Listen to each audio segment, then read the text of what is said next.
we are going to do a little warm-up. All right. So the way our class is structured, we always do a small warm-up in order to get ready for our class and maybe to wake up our brains.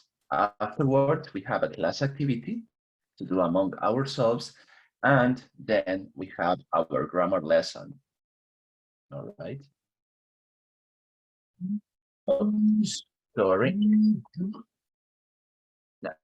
Someone's calling me, not a good time. Talk to you later. So, during our regular classes, we also have listening lessons and reading lessons. And I usually like to introduce a bit of speaking after our reading. But since, well, this is an intensive course and we don't have enough time to do everything we'd like to, we don't have that right now, but we will in our regular classes. So we are going to begin our Monday talking about our perfect day, which probably isn't a Monday. So imagine your perfect day, okay? Not your schedule for today or for, I don't know, Tuesday, but what's the time you would get up at in your perfect day, your ideal day? Because I see people saying I get up at 9, I get up at 9:30. Is that your ideal time to wake up or to get up? I think Yami saying 12 o'clock, Eva Maria 10. All right, yeah, I think 10, 10:30 is like a very good get up time. I see Christina say I will get up at 5:30 a.m. Wow. All right. I get up at 8 o'clock, I get up at 7 a.m. I would like to get up at 10 a.m. Okay, okay.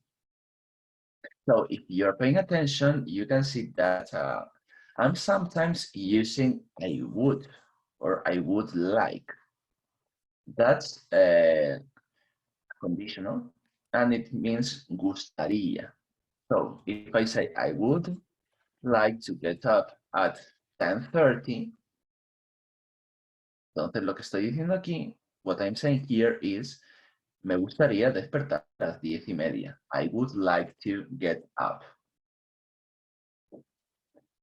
Rubio says it depends on the day, if I have the day off or not. Okay, but imagine your perfect day would be having your day off. So yeah, if you say I would like to get up, me gustaría levantarme at 10:30. Okay, so we're still thinking about our ideal day, nuestro día perfecto. What would you do after you get up?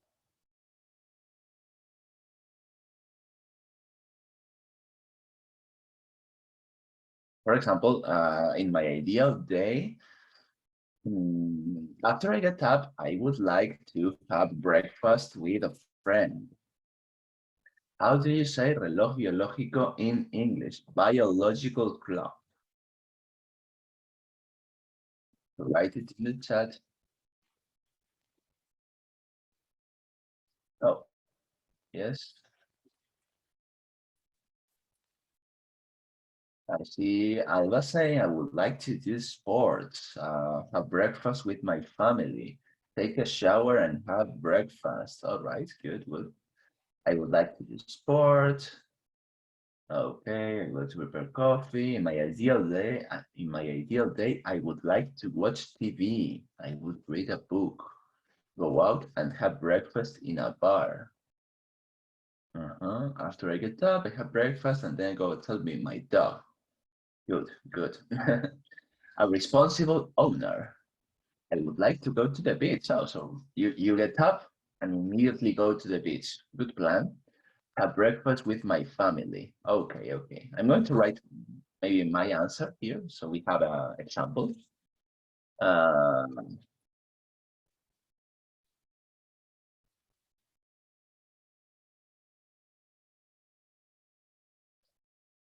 Okay, so you do this, you do whatever you want to do after you get up, And then you decide that you have to leave home, you have to go somewhere, maybe to meet up with a friend, maybe you go shopping, maybe you go for a walk.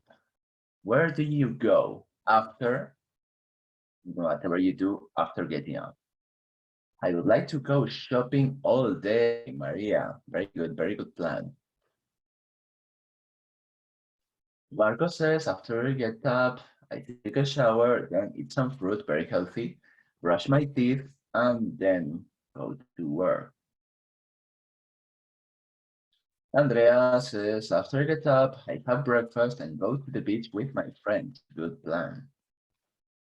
Annabelle, first, I drink my coffee, after I take a shower, and after I go to the bar and have breakfast. Okay. Alexia saying, I go to my desk to work remotely. Okay, but remember, this is your ideal, your perfect day. So in your perfect day, I would imagine you don't have to work. You can do whatever you want. Yami says she would like to travel. Okay. And Jocelyn, I would like to eat lasagna. All right, good. And Christina, I go watch a movie, but I would like to do something really productive. All right, all right. I want to go to the beach to play volleyball. I would like to start my holidays. Yeah, muy bien, Bea. So yes, we have lots of answers here. I think you're doing great. And what do you do in the evening? El evening, ya a la noche. So you got up in the morning, you had breakfast, etc. Maybe you went to the beach, maybe you went shopping, and then you need to have plans for the night. Nyami says, I would like to dance in a disco, in a club. Pilar, I would like to go for a walk with my dog and relax the beach. That's perfect. I can do that. I'm in Madrid. So I have no beach. I also have no dog. I have a cat. So I can do nothing what you're saying, but it sounds really nice. I would like to go to spa to relax. So would I. So would I. I would like to relax in the sofa with my family. Yes, yes, a very simple and very effective plan. I would go to walk in the woods and go to the river. Very relaxing. I would like to hang out with my friends. Yeah, okay. In the evening, sometimes watch a movie or TV series or take other online courses. Okay, so you're very productive, Marco. I'd like to go to a restaurant with my friends. Okay, Elizabeth says I would like to go for a walk and have some coffee. Okay. All right, good. And when do you go to bed? So this is again your perfect day, ideal day. Imagine that you don't have to work on your on the next day. Okay, so you are just chilling, and you're like, okay, yes, I should go to bed because I don't want this to be like too late. So, what time do you go to bed in your ideal day?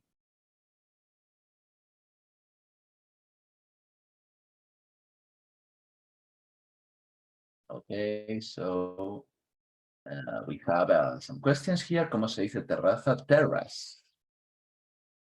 Pilar says, I would go to bed when I fall asleep. All right, yeah, good. I would like to go to bed at 4 o'clock in the morning. Okay, that's like that's what I call late. And at midnight, I go to bed at 12 a.m. Good. Regularly, not always. Go to bed at midnight. Okay. I'd like to go to bed at 1 a.m. Good. 11 p.m. when I sleep. Okay. So I think that we have some what we call night owls. Owls, ¿cómo se dice esto? Ah, se me dio la palabra en castellano, sorry. Búhos, eso es. Night owls, búhos. Búhos nocturnos. I see that we have some people here who really like staying up late. I'm one of you. Okay, I'm definitely one of you. All right. So yeah, that's kind of our perfect day. We've made some sentences here and learned how to express ourselves a little bit better. So now we are going to talk about, this is a topic that you're going to have to study a lot and along lots of levels because it's enormous, okay? So do you know what a phrasal verb is?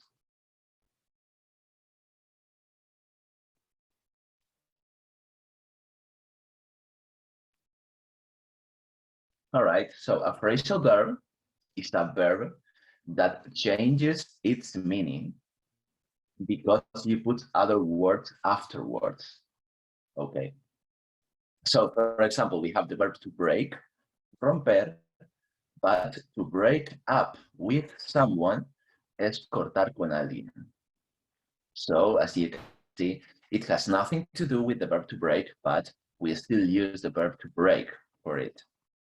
Okay, and like I said, phrasal verbs are a mess. It's a disaster.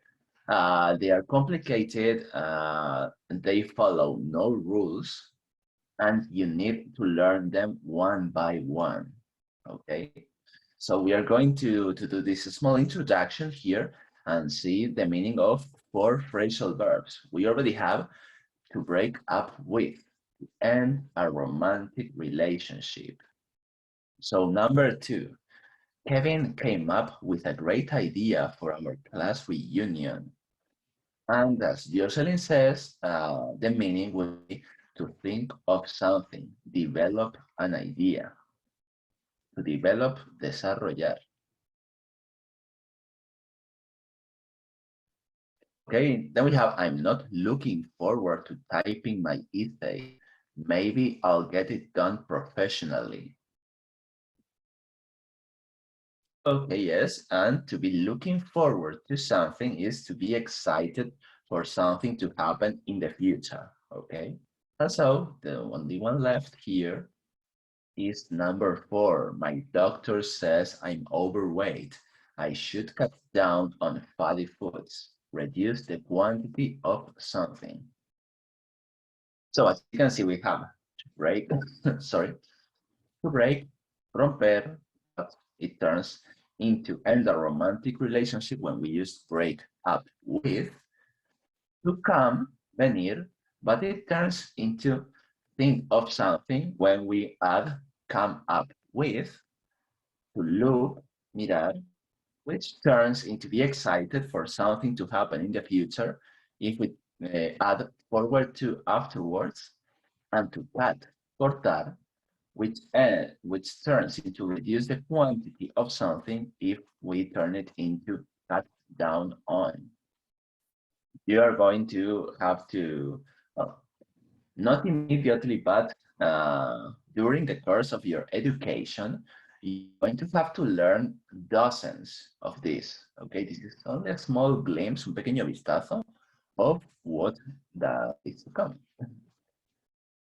So yeah, don't feel like intimidated or discouraged or anything because you think, oh, this is too much.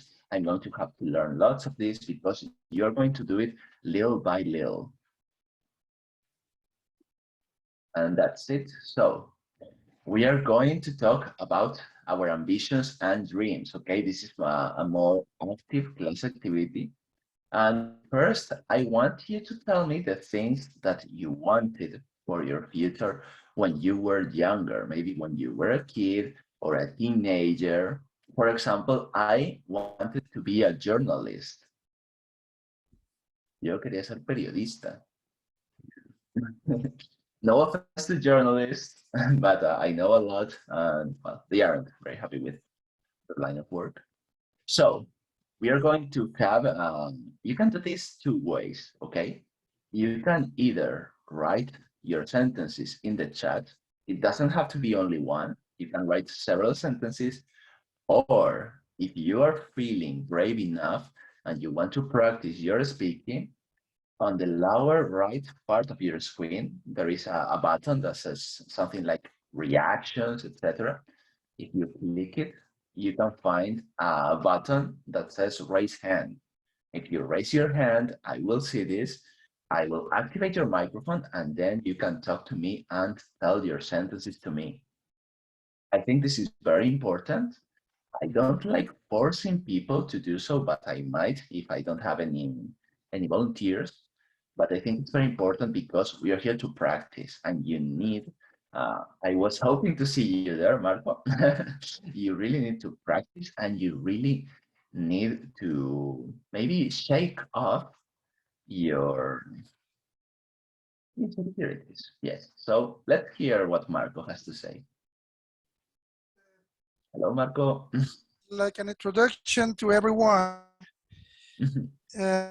it's important to practice a lot. Yes, it is. For that reason, this interaction between us, right? To avoid the shame, okay? Yes. Is one thing that I tell to another ones, okay? I know that I did mistakes, but the purpose is that, okay? Know where are the mistakes and correct them, okay? Okay, according to my ambitions when I were younger, I wanted to be an anthropologist, okay? Oh, okay. But in Honduras, that career is not available, okay? In that period of time, my parents cannot pay a career for study anthropologists or to be an pilot and an astronaut like everybody, okay? But I study another career almost related, that is IT engineer and something like that, okay? The second one, would you like to do these things now? I like my career right now because I work 35 years for a company in my country that allow me to know 25 countries in the world. Okay, and it's because I study one career to provide presentations or doing experience about installation on networking, computers, and everything related with that. I love my job right now. And when I coming back to Spain, okay, I put in practice my English, teaching English classes to children, okay? And it's a good idea because I practice my English that I know the level for the children is A1, A2, maybe, and it's easy to teach them, okay? And here I doing the two things, okay?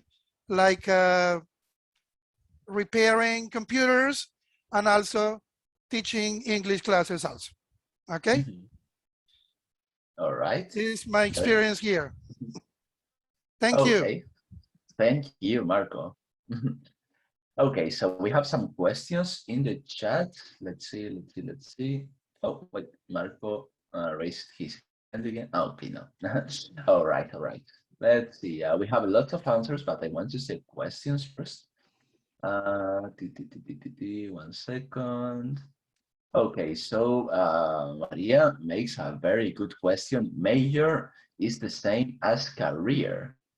So in Spanish, we say career, carrera, to talk about our major or our grade, lo que viene a ser la carrera universitaria. But in English, career is something that we use to talk about carrera profesional. So you would use career to say, for example, well, this is my ideal career. Esta es mi carrera profesional ideal. But you would use major or grade to talk about what you want to study or what you are studying. So in this case, IT engineering, or anthropology, etc. We have another raised hand, which is Yami. There you go. Good Hello, morning. everyone. I wanted to be a nurse when I was a teenager, but I realized that my vocation is education. Oh. I love teaching kids between 3 to 6 years old. All right, very good, very, very, very good. Thank you, Yami. And we have Jocelyn now, who also wants to participate. So this is what I really like, seeing you excited to participate. Good morning, Jocelyn. Vale, va a responder las preguntas. Yes. Cuando era joven, cuando era pequeña, I want to be a psychology. No sé si se pronuncia así. Psychologist. Yeah. Y actualmente diría que I would like to be to travel a USA, specific in the city Manhattan, practice very much practice English. All right, very good. Okay, thank you, Jocelyn. All right, I'm going to read, I think there was another question in the chat. What does farmer mean? Granjeros, sí, lo ha contestado Camila, thank you. I'm going to read some answers now. I wanted to be a teacher. I wanted to be a policewoman. I wanted to speak English. I wanted to be a banker. I wanted to be an astronaut. Yes. I wanted to be an infant teacher. Another astronaut, I think. Another one, yeah, we wanted lots of wannabe astronauts here. We had when I was a kid, I also wanted to be an astronaut, so you're not alone. I wanted to be married at age 20, all right? I wanted to be a top 10 tennis player, so that's what I call ambitious. I wanted to be rich and travel a lot. Yeah, I still want to do that. Okay, I wanted to work with dolphins. Nice, nice. Okay, let's see some more examples. I wanted to be a nurse. I wanted to be a singer, says Gabriela. I wanted to be a teacher. It's a good career. A teacher is a good career, very rewarding. All right, so we have I don't want to be a nurse anymore because I don't like to put injections or I don't like needles. Okay, yeah. What about the second question? Okay, so you had those ambitions, those dreams. Would you still like to do these things now? Like, todavía querríais hacer esto.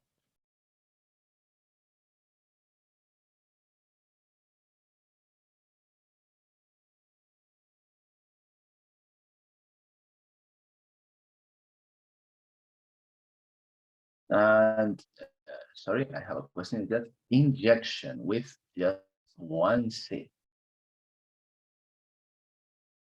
So Elizabeth says, I am a nursing student. Christina says, yes, I wanted to do it and I still want it so much.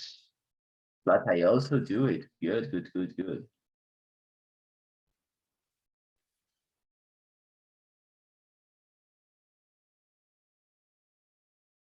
All right, let's see some more. For example, like I said, I wanted to be a journalist, but I don't want to be one anymore. Ya no quiero ser periodista. Were your ambitions realistic or not? I think they were realistic. So to that question, I would say I don't want to be a journalist anymore, but I think my ambitions were realistic.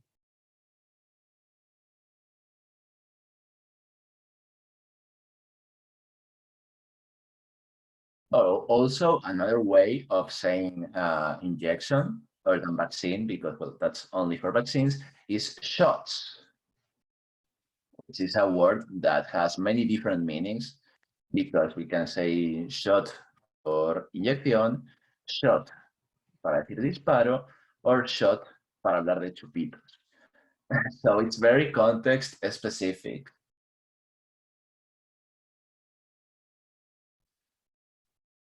So let's see some of the answers. Yes, currently I'm an infant teacher, very good, Pilar. And Irene is also an infant teacher, very good, both of you. Yes, I like to volunteer and to help other people, says Annabelle, very good. I don't want to be a policewoman anymore. Actually, I'm an analyst of laboratory. Okay, so anymore is a very good word, que es ya, pero en negativo. So I don't want to be a policewoman anymore. Es ya no quiero ser una policía. Yes, I would like to do it, but now I have something that I like more. Nice, Isabel, very nice. Pregunta sobre shots. If you write them differently, if you spell them differently, depending on context, no. Shot is always spelled shot, S-H-O-T. Laura says, I'm a doctor and would like to be a neurologist. So I'm working on that. Nice. And Jocelyn says she doesn't want to be a doctor anymore. Very good use of anymore. And okay, so Camila saying shoot or shot. No, the verb shoot, we use it for the verb to shoot, disparar.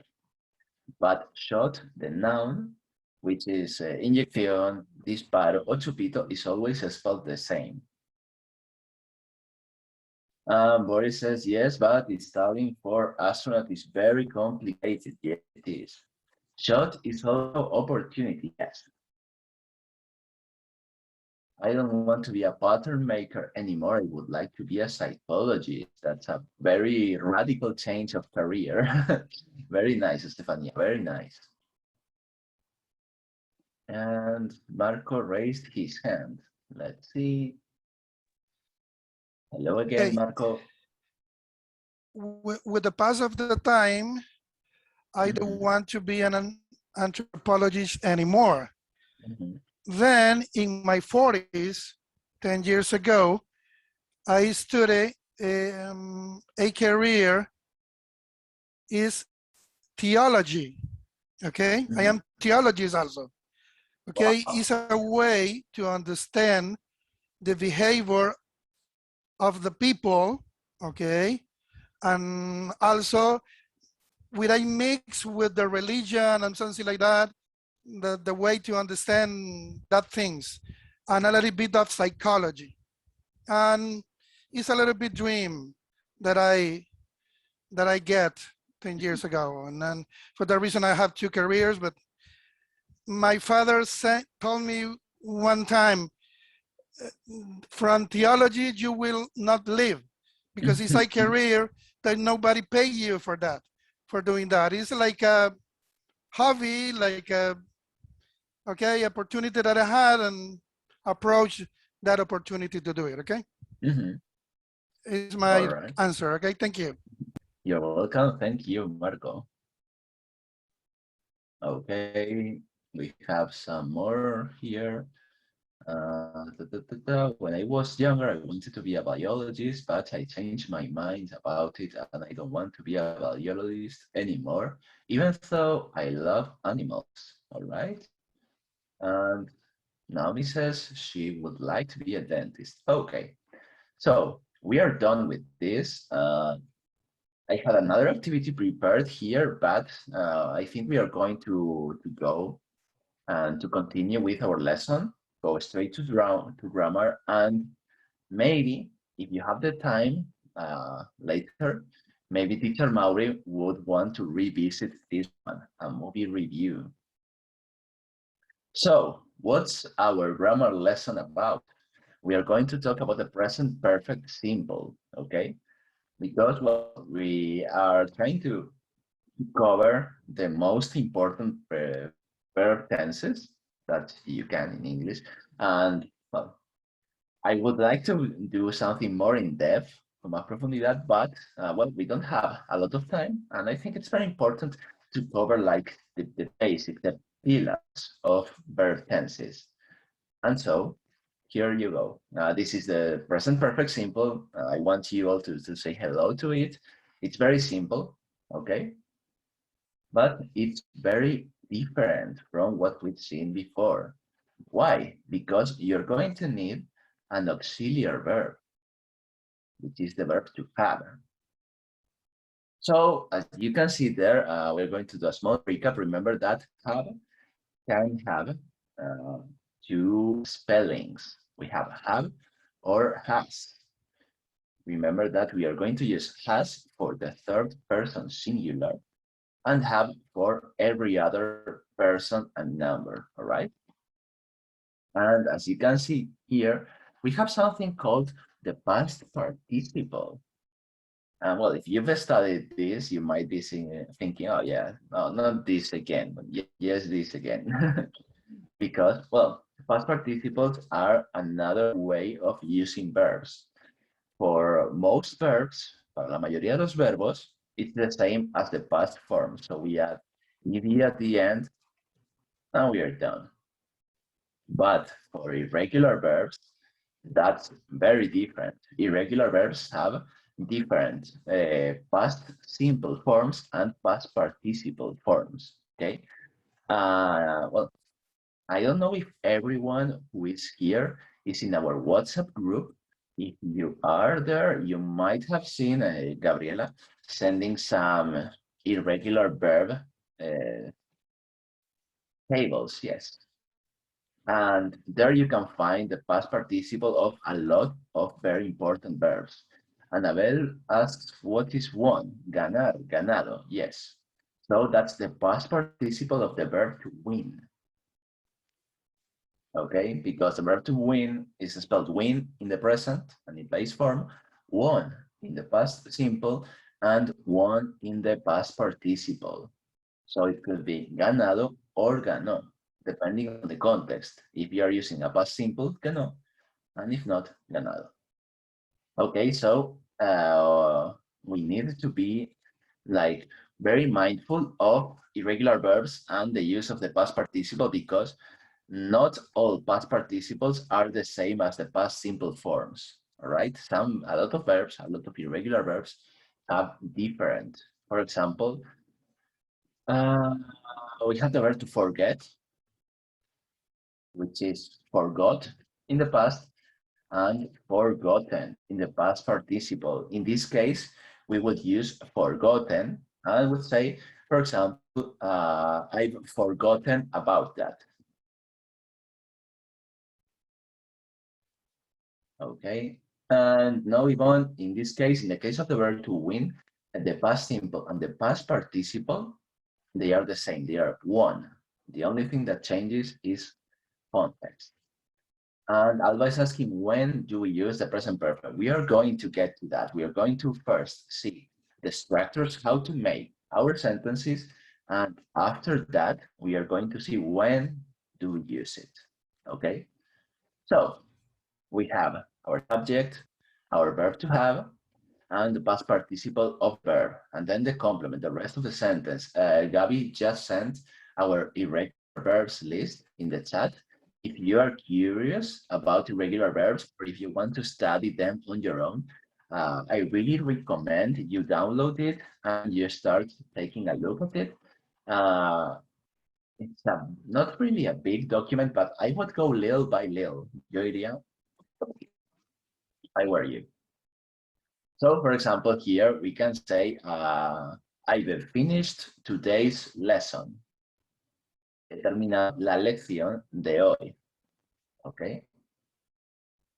Or she's finished, she's won the tournament, etc., etc., etc. Okay. Remember about contractions that you can see here in the corner. If I don't mess up, I might be able to highlight it for you, yes. So remember that for have, you can either use apostrophe VE, sorry, on for has apostrophe S. And the pronunciation for this would be I've, you've, we've, they've, and his, she's, and it. Okay. And you might be thinking, oh, yes, but he is can also be he is. Yes, correct. So you need to pay a lot of attention to context. And Jocelyn is asking me, ¿me puedes recordar un segundo el pasado participio, please? Yes, past participle. If you open the file that Gabriela sent with the regular verbs list, which I'm going to do actually, so you can see it on my screen. Just a second. Okay, if I stop. Yeah, there we go. I'm going to switch my window over there. If you see the file that Gabriela sent, you can see that we have past simple and past participle here. So this column here is the one that you need to pay attention to whenever you use perfect tenses, okay? This works for the present perfect, for the past perfect, for the future perfect, etc. Okay? So you really need to be mindful of this because okay, Boris says, o sea que el verbo se dice en futuro. No, this is not future, okay? This is the way you are going to have to use the verbs when you're using perfect tenses, okay? There are simple tenses, there are perfect tenses, okay? And so for perfect tenses, you really need to use an auxiliary verb. In the case of the present perfect, it's a verb to have, and the past participle. So this column here.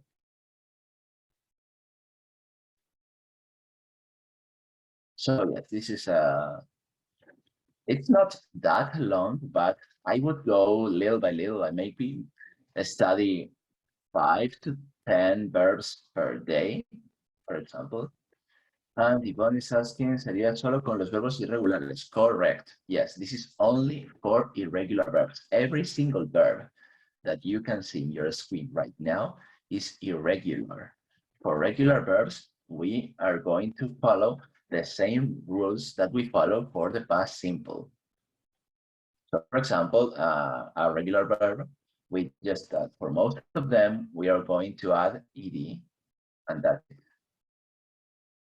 Remember the rules that we saw last week? Like sometimes maybe you have to double the consonant at the end, things like that, but it's mostly going to be adding ed at the end.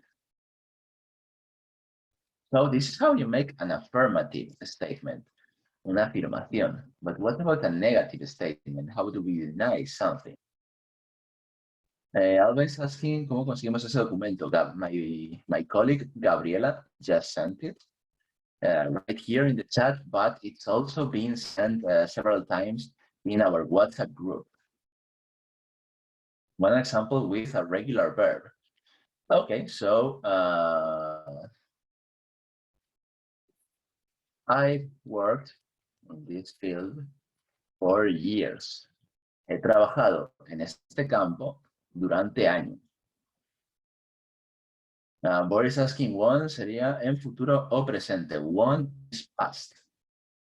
One is, we are going to use one for the past simple and for the past participle. So every time we need to use the verb to win. In the past, we say won, and every time we use a perfect tense, whichever it is, we are going to use won as well. So let's say that you don't want to say something negative, you want to say something, no, sorry, that you don't want to say something positive, you want to say something negative. This is very easy. You only need to add not after our auxiliary verb. So after our have or has. Okay. So instead of saying I have finished or I've finished, we would say I haven't finished. And that's it. So making negative statements is very, very, very easy. Remember that you have your contraction as well here. Have not can become haven't, and has not can become hasn't. Like I've been telling you all these days, it's a bit more informal, but it's not vulgar.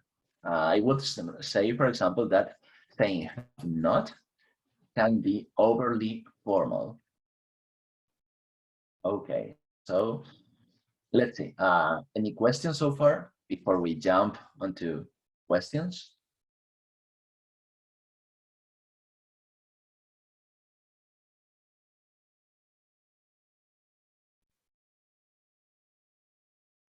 Okay, so before talking about how we can ask yes/no questions with the present perfect, I want you to write some examples in the chat. One example with a positive sentence and one example with a negative sentence, okay?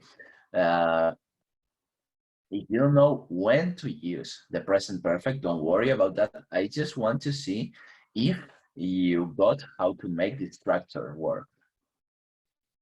We are going to talk about when we use this tense a little bit later. I think it's going to be on teacher's mouth return. So for example, I'm going to write two examples, a positive and a negative one in the chat.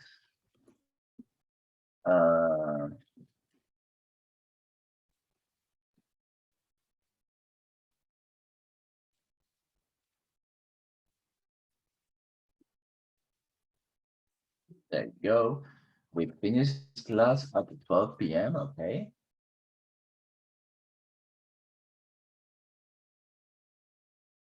Okay, we have a question. If I say I haven't eaten my breakfast yet, I haven't eaten. In this case, it would be I haven't eaten, because the past participle of the verb to eat is eaten.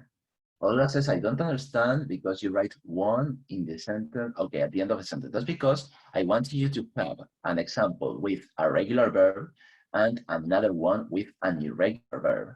So in this case, the sentences would either be I haven't finished or I haven't won.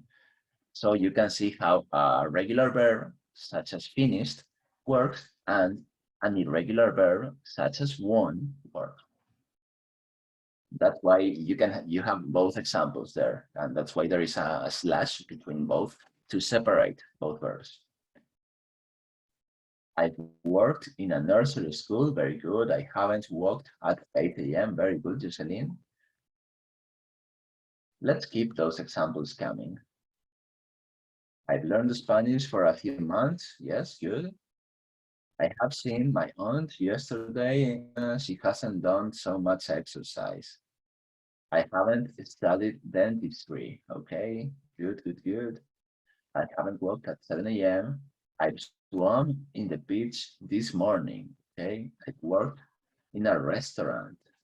I haven't seen the last film of this director. Okay, very good.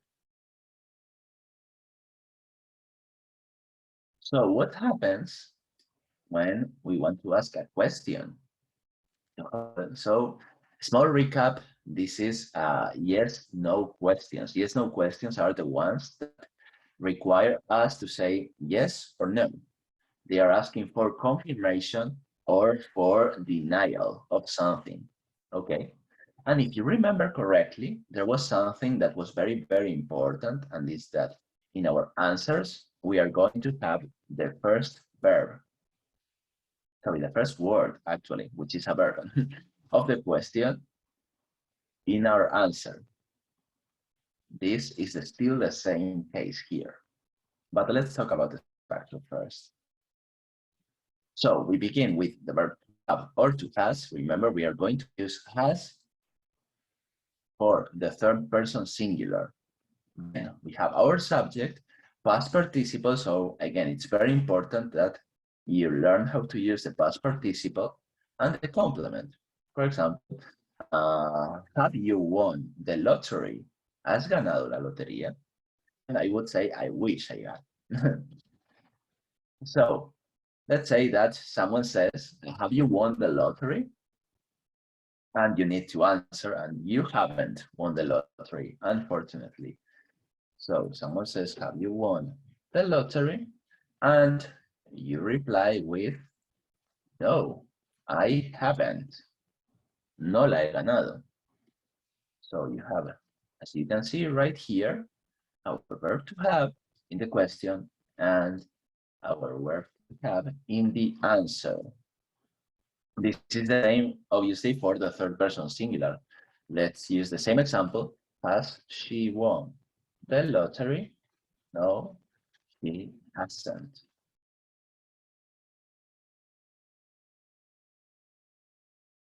So as usual, we need to match the verb and the pronoun. For the third person, you always need to match the pronoun, okay? And so that's it. Making yes/no questions with the present perfect is actually very simple because you only have to shuffle the words around. So there's mover unas poquitas palabras, and that's it. So let's see some examples. We already have some examples in the chat. Let's see. Let's see, examples. Have you studied for the final exam? Yes, I have. No, I haven't. Very good, Marco. Have you played this dictionary? Have you traveled to Greece the last week? Yes, I have. No, I haven't. Have you traveled to Poland? Yes, I have. No, I haven't. Irene is asking cómo se dice, yo no quiero que se acaben las vacaciones. I don't want holidays to end. And I agree with teacher Mauri. I wish holidays would last forever, but unfortunately they don't. Okay, let's see a bit, some more examples here, and then we are going to take our break.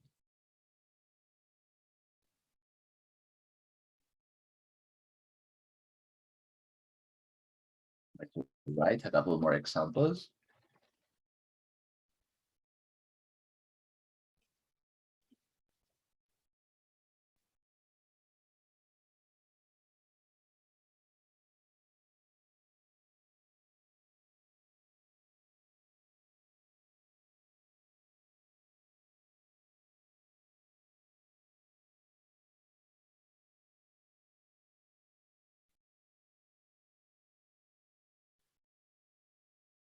Have you put the COVID injection? In this case would be vaccine. Recently, yes, I have. Good, good. Have you danced? All right, good. You have some examples of my own there. You have you seen him? Yes, I have. No, I haven't. Oh, has she called you recently? Yes, she has. No, she hasn't. Have I worked today? Have you swum at the beach today? Have you been sick recently? Have you gone to work? Okay, good.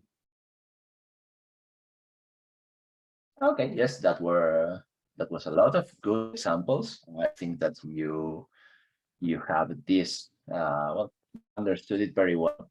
Has he hated his work? Okay.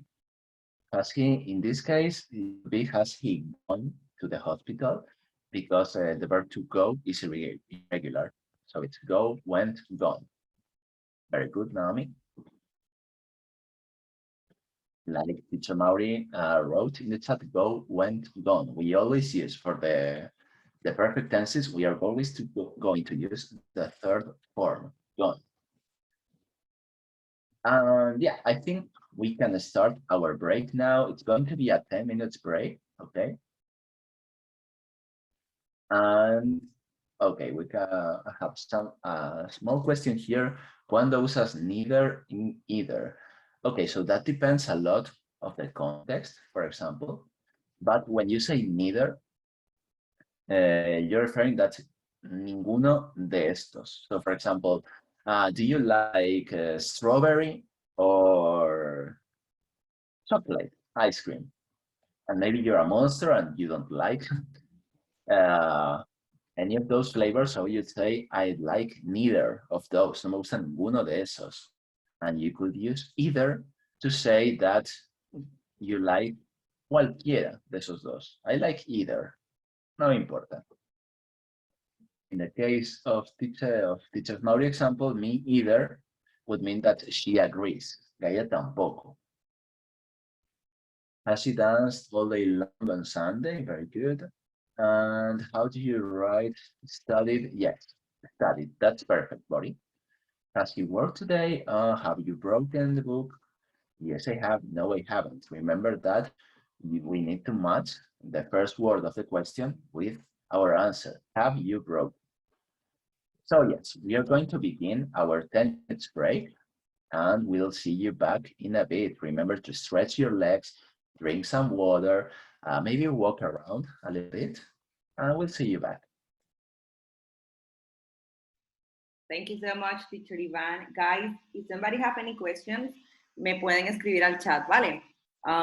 Voy a estar acá. Si tienen alguna pregunta, me pueden escribir al chat, al privado o en el grupo, sin problema, ¿vale?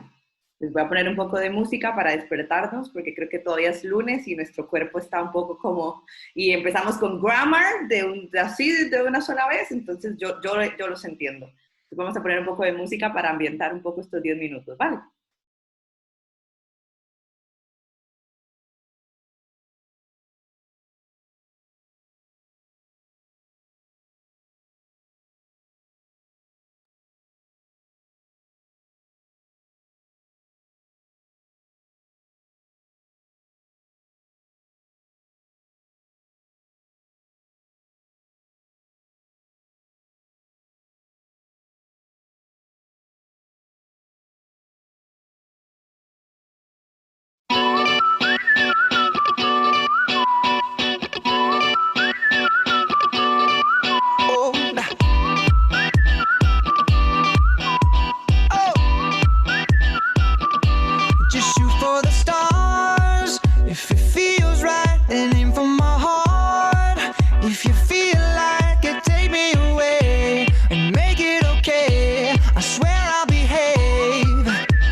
know she'd be the death of me. At least we both be numb. And she'll always get the best of me. The worst is yet to come. But at least we both be beautiful and stay forever young. This I know, yeah, this I know. She told me don't worry about it. She told me don't worry no more. We both know we can't go without it. She told me you'll never be in love. I can feel my face when I'm with you, but I love it, but I love it. Oh, I can feel my face when I'm with you, but I love it, but I love it. Oh, and I know she'd be the death of me, at least revolving up. And she'll always get the best of me, the worst is yet to come. All the misery was necessary when we're deep in love. This I know, girl I know. She told me don't worry about it. She told me don't worry no more. We both know we can't go without it. She told me you'll never be in love. I can feel my face when I'm with you, but I love it, but I love it. Oh, I can feel my face when I'm with you. I can feel my face, but I love it, but I love it, but I love it. I can feel my face when I'm with you, but I love it, but I love it, yeah. But I love it, but I love it. I can feel my face when I'm with you, but I love it, but I love it, but I love it, but I love it.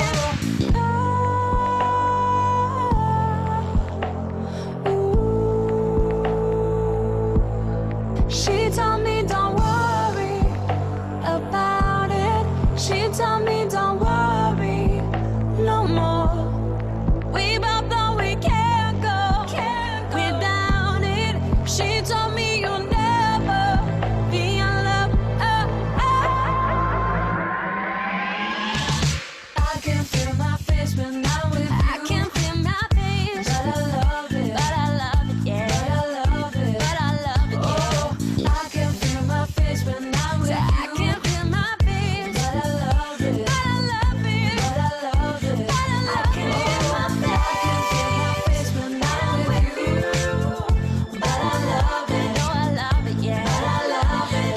I can feel my face when I'm with you. I can feel my face, but I love it. When I'm with you, baby, but I love it. When I'm with you, baby.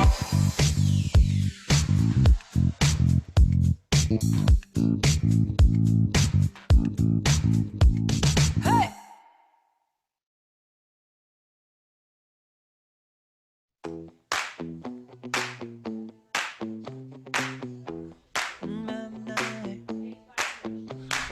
Oh no, see you walking around like it's a funeral. Not so serious, girl, why those feet cold? We just getting started, don't you tiptoe, tiptoe. Waste time with the masterpiece, to waste time with the masterpiece. You should be rolling me, you should be rolling me. You're a real life fantasy, you're a real life fantasy. But you're moving so carefully, let's start living dangerously. Talk to me, baby. I'm going up the mirror since we played the role. Let's lose our minds and go fucking crazy. Keep on hoping we'll be cake by the ocean. Walk for me, baby. I'll be pretty, you'll be Naomi. Whoa. Let's lose our minds and go fucking crazy. Keep on hoping we'll be cake by the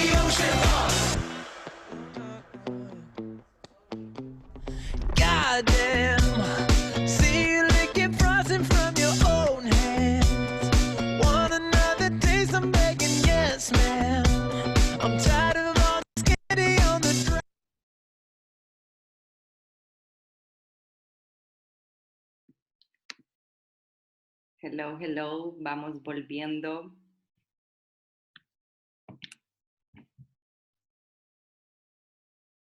Hola, hola. Gracias por volver a encender sus cámaras. Los invito a los que no las han encendido antes del break, que las enciendan. No sé si es porque son tímidos o qué, pero nos gustaría pues conocerlos. Ya has dicho, Maureen les dirá y los motivará el por qué es importante para nosotros que enciendan sus cámaras, porque al final de la semana los vamos a tener más ubicados y vamos a la hora de tener ese customer service con ustedes, vamos a saber con quién estamos hablando. Por ejemplo, Norma, yo ya sé quién es Norma. A mí Norma me habla y yo así, así.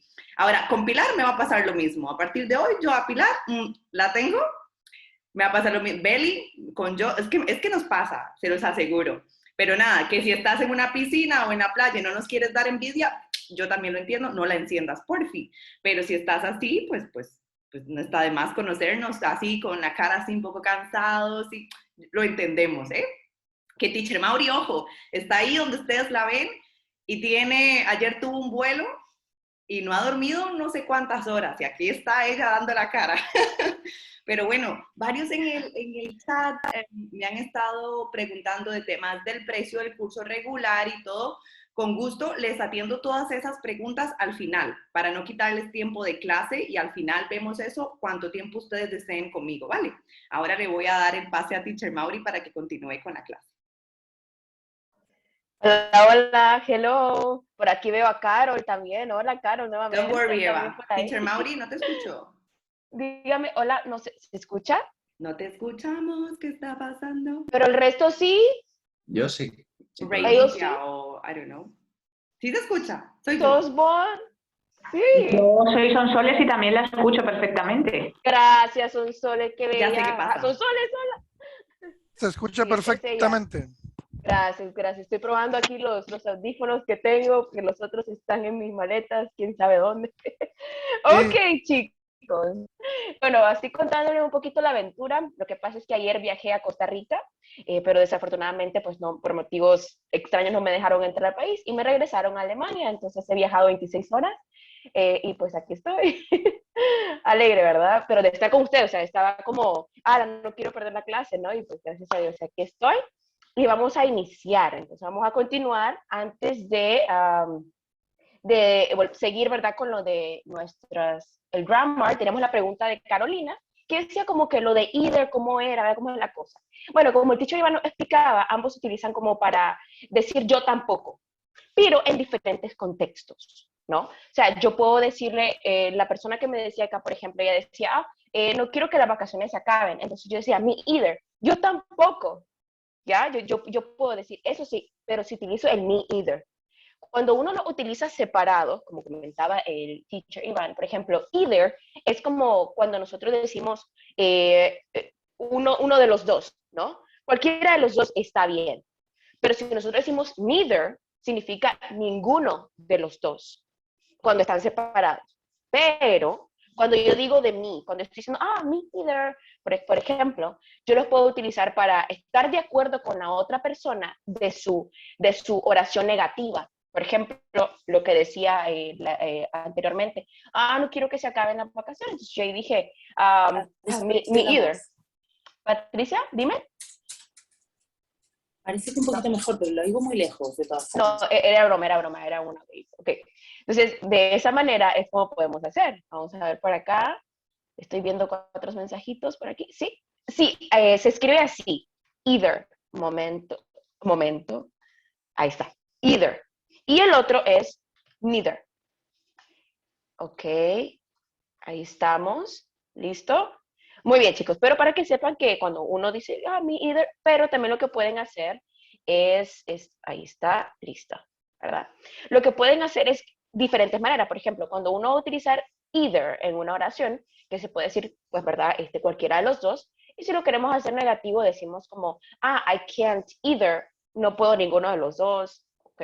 O si vamos a utilizar neither, tenemos que utilizar neither can I, ninguno de los dos puedo, ¿ya? Pero el contexto en sí es que como que no voy a poder, I'm sorry, si utilizo me. Listo, vamos a ver si aquí hay alguna otra pregunta. Me either, exactamente igual, that's right. Correct. Correcto. Vamos a ver. Okay, listo.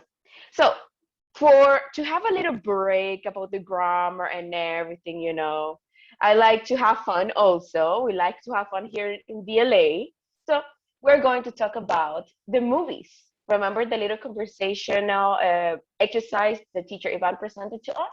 We're going to talk about it because I would like to hear you. Me gustaría escucharlos también, no solo leerlos ahorita. A nosotros nos encanta escucharlos, que se expresen, que nos digan, ¿no? So, we're going to share with you the screen. Aha, here you go. And we're going to talk about movie review. So, I want you guys in this moment to think about or choose a movie you have seen recently, right? And you're going to write about this. I'm going to ask you questions, and you're going to send your answers here in the chat. But while you send your answers, I will be asking to some of you to tell me about it. Got it? Yeah? Okay, let's start. The first question is, what was the movie about? The movie that you have seen recently. Think about it. What was the movie about? You can send it here in the chat. It was about, I don't know, Ghost, or what was it? Let me see. I'm going to ask one person here while you share your answers. I'm going to ask here, let me see, Pilar. Hello, Pilar. My question for you is, what was the movie about? La película que viste como que hace poquito, ayer o algo. Yes, yesterday I watched it. Okay. What was the movie about? It's become to become a father. So this person wanted to be a father. Well, this person, his wife died, and he began to take care her son. Oh, his son. Okay. Yes. Yeah. Okay. But it was a comedy and a bit drama. It's good. Both, like a comedy drama. Oh, okay. Okay. And what did you like about the movie? It's just to watch while I having a nap. Okay. It's just like, te gusta pues porque es el momento en el que, okay, para dormirse un ratito, ¿no? Yes, perfect. Okay, okay. ¿Y qué parte te gustó más de la película? At the end of the film, because the parents know how he knows that he began to be a good father, and he cared perfect his daughter. Well, his daughter in this case. Yes. Okay, it was a girl, little girl. Yes, a little girl. Oh, nice. Okay, nice. Thank you, Pilar. And what was the name of the movie, actually? Fatherhood. Fatherhood. Oh, yeah. With Kevin Hart. Yeah, yes. A mí me encanta Kevin Hart. Me encanta. Oh, yes. Es un comediante, es uno de mis comediantes favoritos. Después de Eugenio Derbez, me encanta Kevin Hart. Thank you, Pilar. That was awesome. Thank you. We have the participation here of Marco. Yes, Marco, tell us, what was the movie about? The weekend I watched a movie called The Tomorrow War.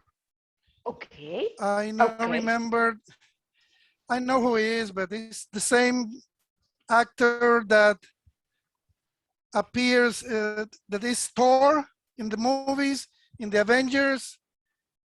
The person is Thor. I don't remember the name of the actor right now.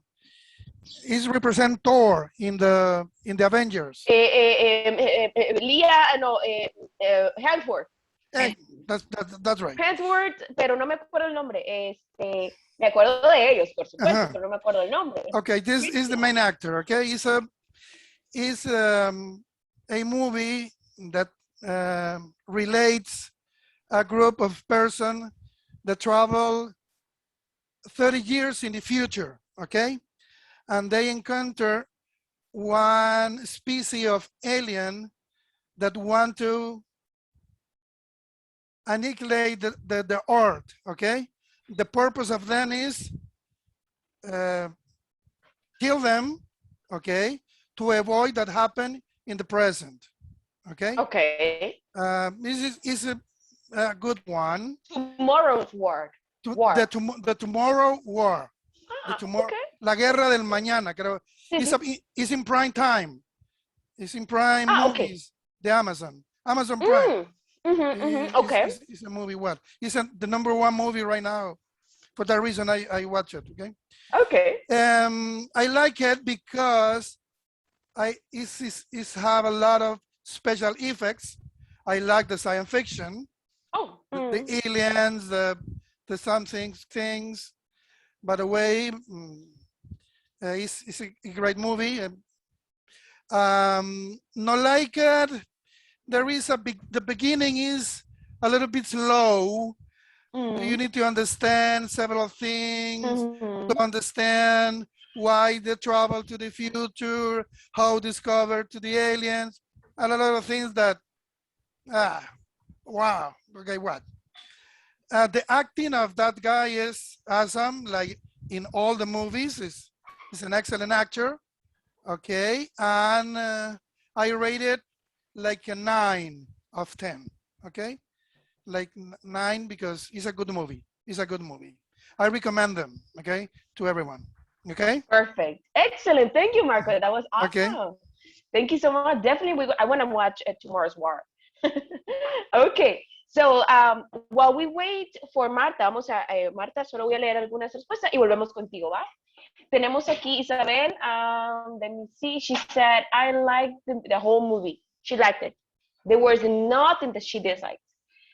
Okay. Vicky said the last movie I watched was about action. Black Widow, La Viuda Negra. Okay, let me see. We have more. Teacher Ivan, the last movie I watched was about ghosts. Woo. Okay, it was about the story of a villain. The movie was about action and comedy. Okay. Okay, guys. Now, with the movie you sent, con la película que ustedes ya acaban de enviar, de qué se trató, tell me, ustedes me tienen que decir, todo el mundo en el chat, escribiendo, what did you like about the movie? ¿Qué les gustó acerca de esa película? What did you not like about it? ¿Qué no les gustó? Que dice, no, esta parte no me gustó. Pero ¿por qué, verdad? Y quién estaba actuando, cómo fue la actuación, estuvo buenísima, bárbara, no muy buena. Y cómo la recomendarían, del 1 al 10. 10 es el mejor, ustedes digan, esta película se merece un 10. A 10, or 0, or 5. Ustedes me escriben, chicos, por ahí. Mientras me escriben sus respuestas, vamos a escuchar acá a Marta, que tiene que decir de su película. Go ahead, Marta. Hello. Good Hello, morning. Marta. Hello.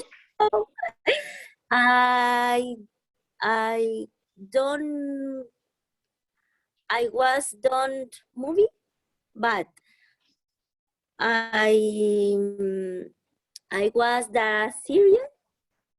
Okay, you watch a series. Okay, nice. Yes, The Good Doctor. I love The Good Doctor. Yes. I love it. The Good Doctor is with the doctor with autism, con autismo? Yes. Yes. Yeah. I love it because I think he is the best doctor, and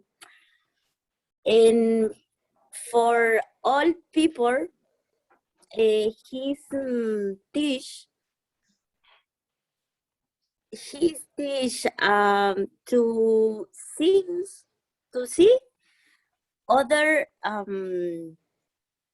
things about the world and medicine. Then because I like. And would you recommend this series? Yes, I recommend 10 stars. Good. 10 stars. Nice. Thank you, Marta. Perfect. Thank you, teacher. Thank you. I like what Marta said, and I feel like something there because I know someone, a little girl. She's not my relative. Ella no es una pariente mía, pero yo la siento como que fuera. Es una niña y ella tiene autismo. Bueno, los dos. Ella y su hermanito. Entonces, siempre esta serie como que me recuerda a ellos, ¿no? Y es súper bonito ver cómo ellos miran. Cada uno es un mundo diferente. es super nice y realmente uno aprende, ¿no? A apreciar tantas cosas que a mí me enseñaron un montón. Esos niños, ella tiene 4 años y él tiene 3, por ahí. Y me han enseñado tanto, o sea, es increíble cómo miran un mundo diferente. Me encanta. I love them. Thank you, Marta. You're welcome, teacher. Let me see, we have more here. Tenemos aquí buenos críticos de película, vamos a ver. Okay, so I see here, Body, he doesn't watch movies, but series, yes, and the name is Katla, and it's very interesting. Good.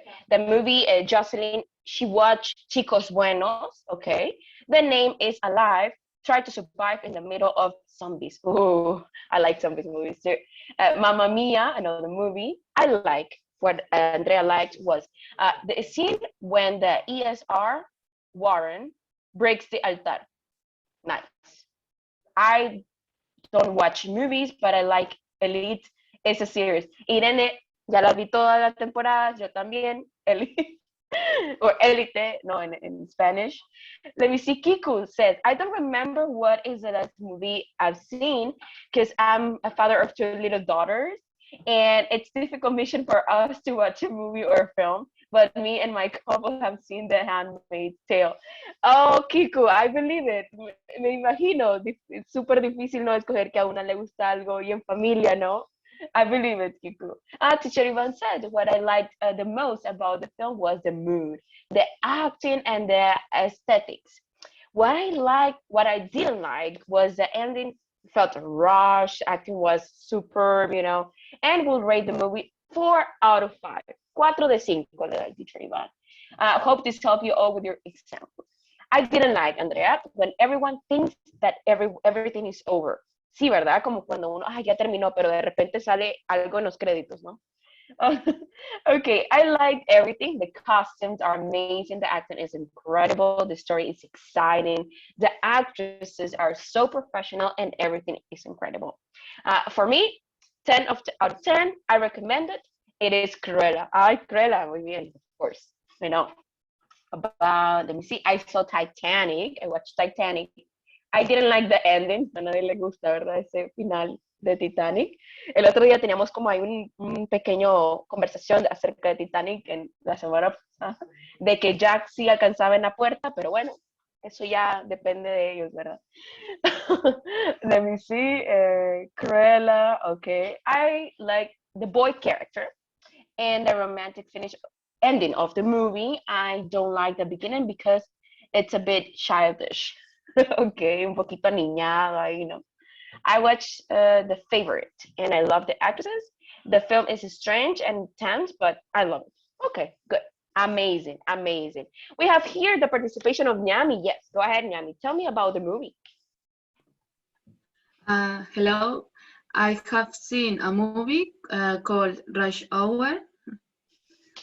Yes. The movie was about rescue a girl, a child.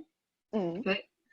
I like comedy in general because it was very funny for me. I think that actors, for example, Inspector Lee and Carter, were very good. I think so. Together, yes, they were work together in a case. Yes, and I recommend you this movie. I suppose that the score is 10 to 10.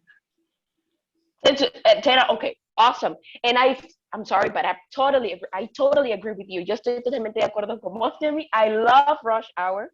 Y toman la combinación de Jackie Chan con, se me olvidó el nombre del otro actor. ¿Carter? No, se me olvidó. I forgot about it. I mean, I know him. Yo conozco a este actor, por supuesto. Me encanta.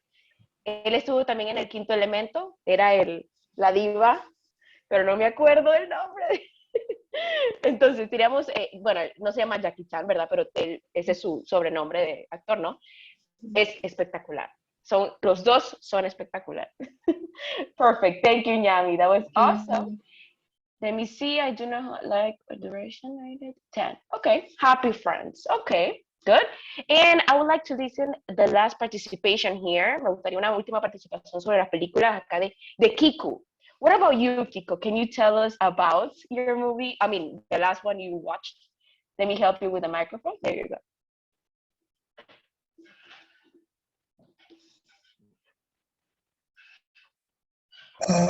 Hi. There you go. Hello. Hello.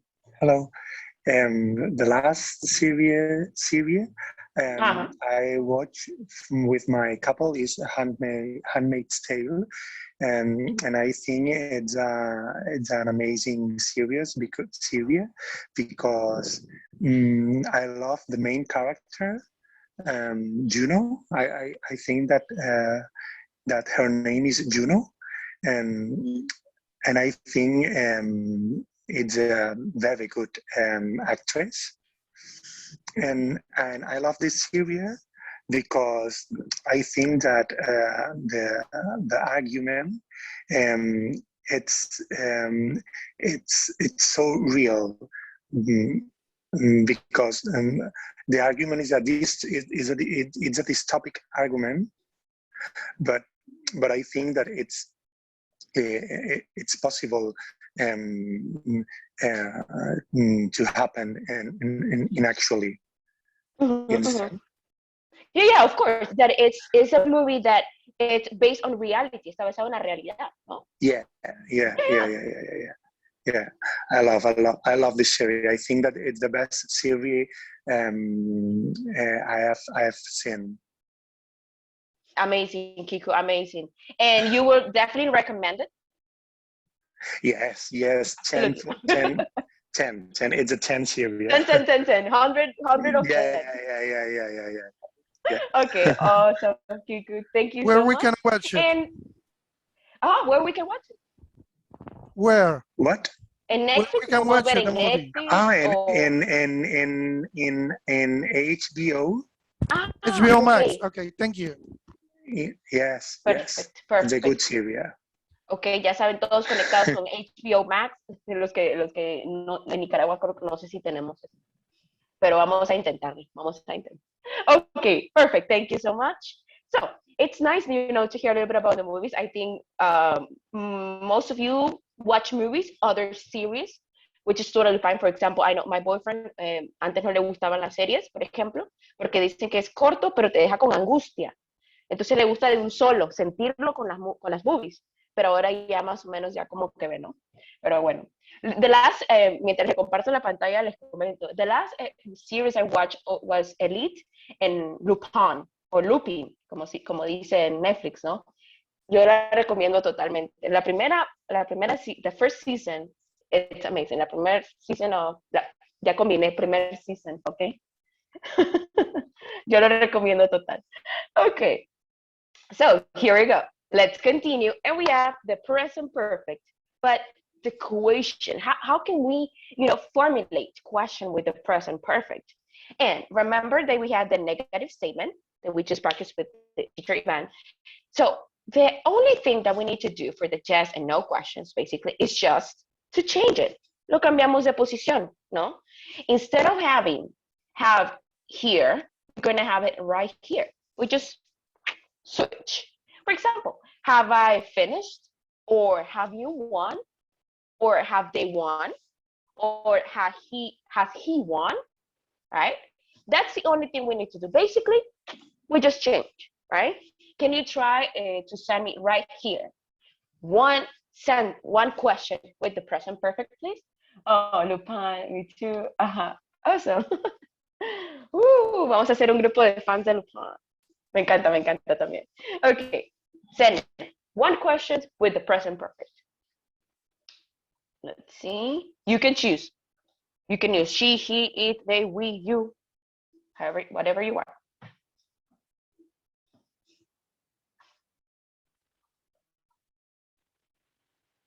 Okay, let me see, let me read.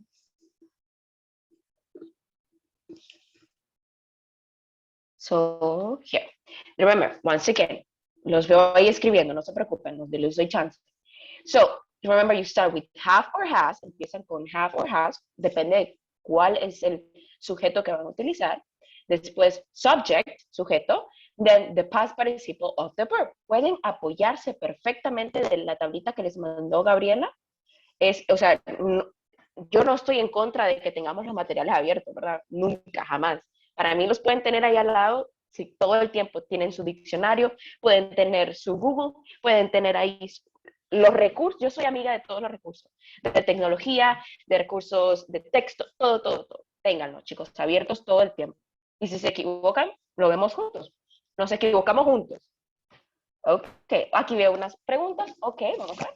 So, it says, have you talked English today? Muy bien, Carmen, excelente. Recuerden que cuando hablamos de language, cuando hablamos de idiomas, se escribe en mayúscula. Por ejemplo, English is like this. English with capital E, ¿verdad?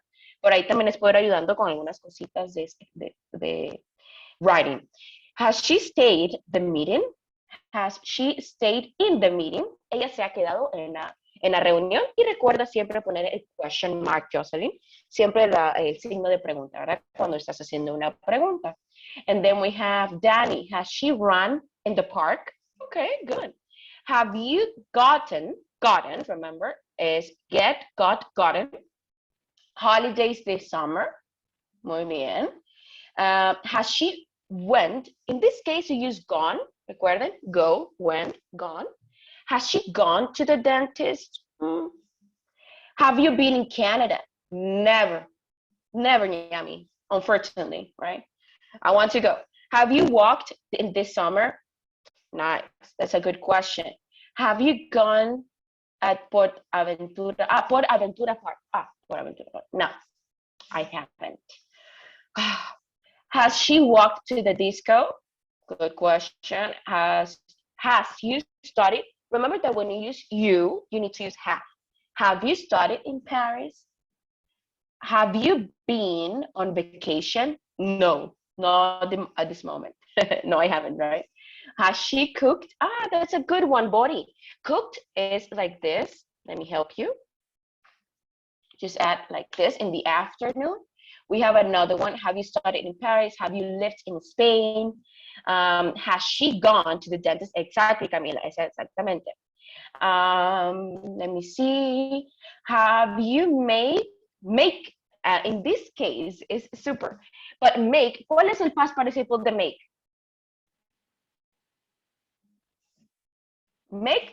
Made. ¿Cuál sería? Ya me confundí. Exactly, made. So we need to use, because it's like, make is not possible, basically, because we need to use the past participle. But in this case, like made. Maiden, correct? There you go. Let me see. Have you ever ridden an animal? Yes, a horse. Yes, I have. Sí, remember cuando respondemos yes, I have, or no, I haven't. Right, a horse. Have you traveled by balloon? Oh, travel. Very good. Remember, with one L. A veces nos confundimos con traveled. Es con una L, ¿verdad? Excelente. Ok, questions, ¿alguna pregunta? Importante, ¿verdad? Pueden utilizar siempre la tablita, como les digo. A veces ayuda bastante como repasar los verbos, sobre todo los irregulares. Los irregulares, como decía Teacher Val, son los más como los que tenemos que hacernos amigos de ellos, ¿no? Porque son los más complicados. Ya los regulares sabemos que prácticamente a la mayoría se le agrega ed o solo una d, dependiendo de cómo terminen, ¿no? Dependiendo del spelling rule que se aplique. Pero los irregulares definitivamente hay que repasarlos bastante. Muy bien. Preguntas, any question? Forget, forgot, forgotten. That's right, Eva. There you go. Okay, Nyami, the correct one is travel. Es un regular. Entonces solo se le agrega, ¿verdad? ed. A ver. Bueno, creo que estamos súper, ¿no? Ok. Ok, Yvonne, has she traveled to Thailand? Muy bien. To Thailand, porque estamos hablando que, ¿verdad? Tailandia. Muy bien. Ok, creo que estamos súper. Continuamos. Ok, let me share. Es que en el inglés británico sí que se duplica la L, creo. Teacher Iván, para traveled en el British English, ¿se duplica la L con traveled? O ahorita nos ayuda Teacher Iván, te ayudo con el micrófono. Yes, that's correct. Es correcto, ok, entonces era broma, los estaba probando para ver si ponían atención. Y travel es posible en el British English y en el American English, básicamente en el inglés que es americano, que estamos la mayoría en América, por así decirlo, con una L. Pero los estaba bromeando, estaba viendo si ponían atención. Las dos sirven, Yami, pero por ejemplo, yo me pude haber confundido, ¿no? Y yo puedo decir, es con una L, pero están correctas ambas. Es como, eso también pasa. Sorry, Marco. Es como hello, en inglés es con doble L, y en el británico solo es con una L. Hello. ¿De verdad? Sí, yo lo he visto escrito así. ¡Qué súper! Sí, A mí, no qué sé. súper, porque no sabía. Yo tampoco, hasta que vi una redacción inglesa una vez, y el hello lo escribían con una L. No sé. Ok. Ese es un tip. Me encanta que tengamos aquí las dos percepciones. Así saben, ni ustedes se confunden ni tampoco, ¿va? Ok, como center and center. Ivonne, esa sí la sabía. Esa sí la sabía, Ivonne. Esa es buena. Los dos significan centro. Y es así, tienes razón. Vamos a ver. También pasa con algunas palabras que se escriben con S. Por ejemplo, en América lo escribimos con Z, como organization, con Z, with Z. Y aquí, como, bueno, lo he visto en el libro del posgrado, que organization con S, y muchas otras, aquí es con S, allá con Z. Y se puede utilizar, yo lo investigué perfectamente, sin ningún problema. ¿Ok? Para que sepan que no es tan mal. Ok. Bárbaro. Me gusta eso, me gusta. Let's continue. And we have now the short answers, que ya le hemos ido practicando, ¿verdad? We have the question, for example, that we did. Have you been in Japan? No, I haven't. ¿Verdad? Siempre responder con el have, or yes, I have, or no, I haven't, or yes, she has, or no, she hasn't. Porque eso es lo que nos están preguntando, ¿no? Muy bien. Por acá. Y recuerden las contractions. Podemos tener no, I have not, or no, I haven't, or yes, she has, right? Or no, he or she hasn't, que es lo mismo, has not. Exactamente, ¿verdad? Muy bien. For positive and negative short answers. ¿Vale? Okay. Questions? We're good? Super. Right? Okay. Super. So, now we have the simple past versus the present perfect. So the first one, the simple past, we use the simple past for completed events at a definite time in the past. And the present perfect for events within a time period up to the present. Okay? So this is a little bit tricky. We need to be aware always when we use it or how we use it. And here you go. First one, for the simple past with for. So we use this past simple with for to talk about a past action or a state in a period of time which is finished. O sea, ya terminó, ya pasó, ya lo pasado, ¿no? Como dice la canción, ya pasado. Entonces, es por esto. We can use, for example, I was in New York for 2 weeks. Yo estuve en Nueva York por 2 semanas. Ya estuve, ya pasó, ya no voy a volver, tristemente, y ya las pasé esas 2 semanas, ¿no? Ya. Entonces, for se utiliza pues para especificar, ¿no? ese tiempo, ese periodo que ya terminó, prácticamente 2 semanas. ¿De acuerdo? ¿Ya? So, send me one sentence. Envíen ahorita una oración, chicos. Puede ser algo real, para que no se confundan. Algo que ustedes hicieron ya en el pasado. Y intente decirlo con un periodo específico, ¿ok? Por ejemplo, como la hora que tenemos acá. I was in Costa Rica. I was in Costa Rica for 3 hours. Yo estuve en Costa Rica por 3 horas yesterday. Ayer. ¿Ya pasó? Ya no. Entonces, ayer estuve 3 horas. What about you? I've been in Japan for 3 months. Excelente. Ok. Pero ya el have been ya sería, ¿verdad? El present perfect. Ahorita vamos a intentarlo con el simple past, ¿de acuerdo? Con el was. Excelente. I was in the beach for 3 days. I was in Almeria for 3 years. Good. I was in the Philippines 2 summers ago. Okay, or for 2 summers también. I was in London for 3 months. I was in London for 1 week. Okay. Okay, I studied a master for 2 years. Good. For 2 years. Okay, ya estudió, ya pasó. I was in Miami for 5 years. Okay, ya estuvo allá, ya pasó. I was in my mom's house for a week, or in this case, she mentioned the last week. ¿No? Muy bien. Excelente. Son cosas que ya pasaron y ya. Muy bien. Any question? Yo sé que esta es como, porque yo ya sé que la saben, pero por si acaso tienen alguna pregunta, me dicen, ¿no? Ok, Naomi, I was in Sevilla for 3 weeks. Oh, ok, el ago no lo pones acá, porque aquí estás especificando, por ejemplo, estuve en Sevilla por 3 semanas, pero si dices ago hace 3 semanas, sería como diferente el contexto, ¿no? No iría ahí el ago. Pero sí puedes decir, I was in Sevilla 3 weeks ago. Estaba en Sevilla 3 semanas antes, ¿no? Hace 3 semanas, perdón. ¿Ya? Allá sería... Dani, dime, no veo tu micrófono, momentos. Aquí dice un momento. Let me see, no veo Dani, ¿dónde está? Dani, aquí está. Te activo el micrófono, listo. Hola. Hola, Dani. Tengo una duda con respecto, bueno, a otro tema, pero me surge ahora por las preguntas. Dime. Que siempre he tenido la duda de cuando uso in, on o at. Ah, ok, for the preposition. Sí. Okay, para la preposition de lugar, prácticamente. Sí, es que, digamos en este caso, I was at or in.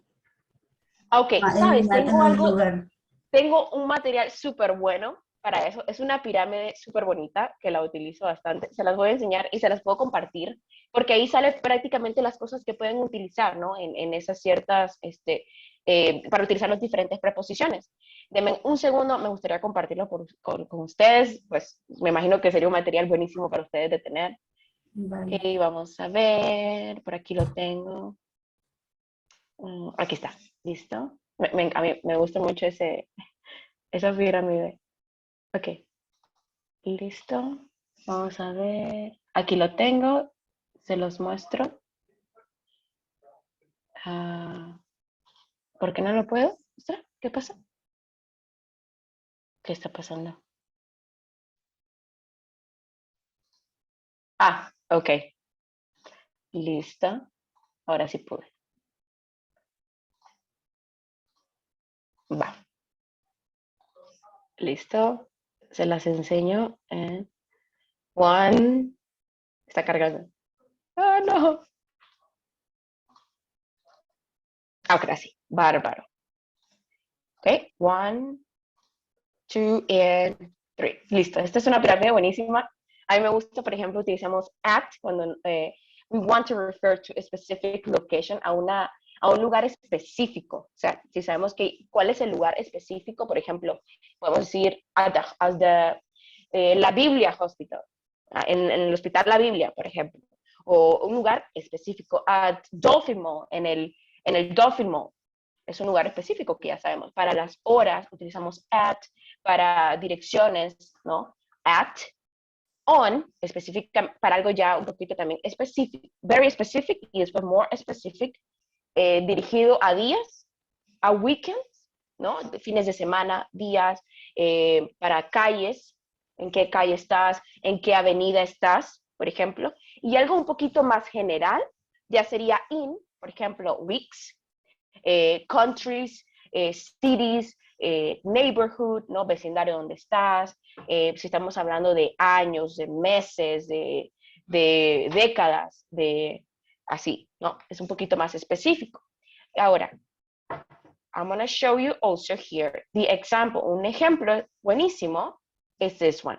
I can say at 7 p.m. at the park, en el parque, ¿no? Ya estoy específicamente en el parque, or at 324 Oxford Avenue Street, y después on, también. Ya el otro es muy específico, estoy en esa calle, 324, y el otro, estoy en la calle de Oxford. Ya es como específico, pero no tan como at. Estoy en la esquina, on the corner, I'm on my birthday, estoy en mi birthday party, ¿no? Or on Friday, específicamente para día, ¿no? Y ya después in, refiriéndose a países, meses, por así decirlo, años, décadas, ¿no? Milenios también. ¿De acuerdo? Estos dos se los puedo pasar también, si gustan, para que los tengan. ¿Les parece? ¿Ah? Ok, súper. ¿Respondí tu pregunta, Dani, o quieres que te explique un poquito más? Tú me dices si estás confundida o seguido con el micrófono. ¿O supo?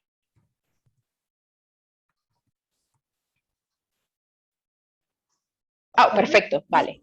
Vale. Sí, está excelente, claro. sí. Yo lo estaba escribiendo por el chat, es que no me dejo activar el micrófono. Ok, ok. Aquí se los comparto. Por ahí tienen los dos. Se les está cargando, no se preocupen. Ok, bárbaro. Y vamos a ir continuamos. Oh, Ñami, tenías una pregunta. Dime, Ñami. Disculpa, no te vi. No, era broma, ok. Seguimos. Ok. Bárbaro. There you go. So, for the present perfect. Ya sabemos el present perfect, ya lo vimos, ¿verdad? Que es have or has, plus the verb in the past participle. Pero cuando utilizamos with for, es lo mismo, pero estamos especificando igual el tiempo. So, we use the present perfect with for to talk about an action or a state which continues for the past to the present. Prácticamente el present perfect es algo que inició en el pasado, pero está continuando ahorita en el presente. Probablemente no ha terminado. ¿De acuerdo? Entonces yo puedo decir, I've been in New York for 2 weeks. Yo he estado en Nueva York por 2 semanas. Prácticamente no me he ido de Nueva York. Puede ser que no me he ido de Nueva York y que todavía he estado aquí por 2 semanas y sigo aquí, ¿no? Entonces ahí específicamente no ha terminado mi acción. Está continuando. Inició allá, en el pasado, pero está continuando acá, ¿vale? ¿Ok? Vamos a practicar esta. Please send one sentence. Puede ser algo real, chicos, para que ustedes se ajusten a su propio contexto, ¿no? Algo que ustedes ya hayan hecho y lo siguen haciendo, ¿no? Hasta ahorita, hasta el presente. Please send one sentence. Norma, I've been in Italy for 4 years. Okay. Okay, let me see. Okay, pueden enviar ahí por ahí sus oraciones. Okay, let me see.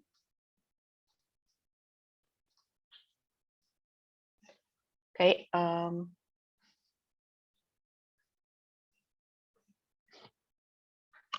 Pilar, I've been studying English for years. Muy bien, quiere decir que todavía continúas estudiando inglés. Probablemente, ¿correcto? Claro, estás con nosotros. I've been in English class for 2 weeks. Exactamente, good job. I've been in Spain for 9 years. Sin el da, chicos. Lo que pasa es que hubo un errorcito ahí, ¿verdad? Vamos a eliminar el da. I've been in Spain for 30 years. Has estado en España por 30 años y todavía sigues ahí, entonces comprendo. I've been in my village for 1 month, por un mes. Excelente, te acabas de mudar, Noelia. Bárbaro. I've been working in school for 3 years. Nice. Okay. Claro que sí, Ñami. No sé si les llegó o ¿cuál les envié? ¿Les envié una que no era? ¿Les envié una foto mía? Esta es la segunda. A mí me iría bien la primera, por favor. Ahí está. Bueno, ahí está, listo. Si le envío una foto mía, la tienen de recuerdo. It's okay. No problem if you have a picture. I've started, let me see, my holidays a few weeks ago. Excelente, Kiko. Has iniciado tus vacaciones y todavía siguen. I've been, okay, Justin, remember, utilizar el have or has, en este caso, I have been in Barcelona for 4 years. I've been in Senegal for 1 month. Okay, I've been there for holidays few years ago. Okay. I've been in Barcelona for 7 years. Excellent, excelente. I've been doing roller skating for 9 years. Wow, Isabel, nice. Excelente. Muy bien, bárbaro. Any questions? ¿Alguna pregunta de esta parte? ¿Estamos súper? Yeah? I've been in Spain for 16 years. Okay, good. Okay, awesome. Perfect. Good, excellent. I've been in Spain for 16 years. Good job. Okay, perfect. Kiko, you had a question. Yes, tell me, Kiko. It's possible to use the present perfect when you talk about to the finish action, but it's a recent action. Can you give me one example, Kiko? For example, I have eaten my lunch, or I have eaten my how is almuerzo in English? I have eaten lunch. my lunch, and that's finished. Yes. Well, in that case, you know, you can use it because it's like basically ya lo has experimentado, o sea, ya lo has hecho. ¿Ya? Por ejemplo, lo hiciste hoy en la mañana y puedes decir como que ya he comido mi almuerzo. Y puedes utilizar, probablemente porque estamos hablando del presente, lo estás haciendo en este momento, ¿no? Y como que I've eaten my lunch, he estado comiendo mi almuerzo, pero probablemente no lo has terminado tu almuerzo, ¿de acuerdo?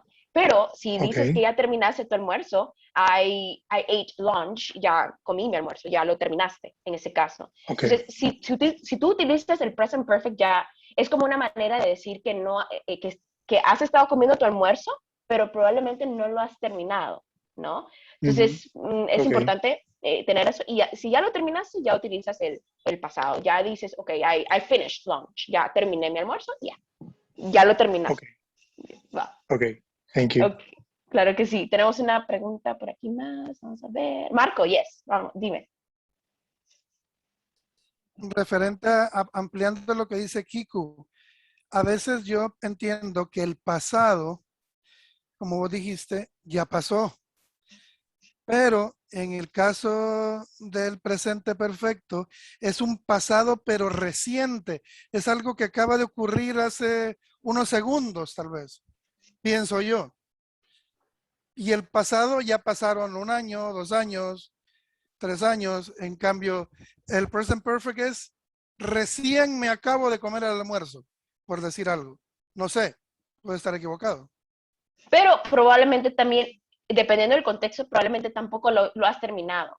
Puedes decir, he estado comiendo mi almuerzo o es así, pero dependiendo, no. Si definitivamente voy a terminar tu almuerzo, puedes decir, I finished lunch. Yo ya terminé mi almuerzo y voy a continuar no trabajando, por ejemplo. Entonces, es como, pero si puedes decir, I've just recently, ahí ya puedes decir como, recientemente estuve comiendo mi almuerzo, ¿no? También es posible, pero si ya quieres decir que ya lo terminaste, definitivamente tienes que decir finished, ya con el simple past. Ok, thank you. Claro que sí. Awesome. Let's see. Veo aquí algunas preguntas. Les envié. Ok, bárbaro. Awesome. Ok. Bueno, por ahí el teacher Iván. Thank you, teacher Iván, respondiendo algunas preguntas por ahí también. Ok. Ya está. Ok. Ok, creo que no hay ninguna otra pregunta, ¿no? Creo que estamos súper. Ok, y eso fue así un poquito, ¿verdad? De lo que podemos utilizar el simple past y el present perfect. ¿No questions? ¿Alguna pregunta antes de que vayamos con Gabriela? ¿O estamos súper? El da se pone cuando hay más de una. No, recuerden que cuando hablamos, por ejemplo, de nombres así específicos como países, ¿no?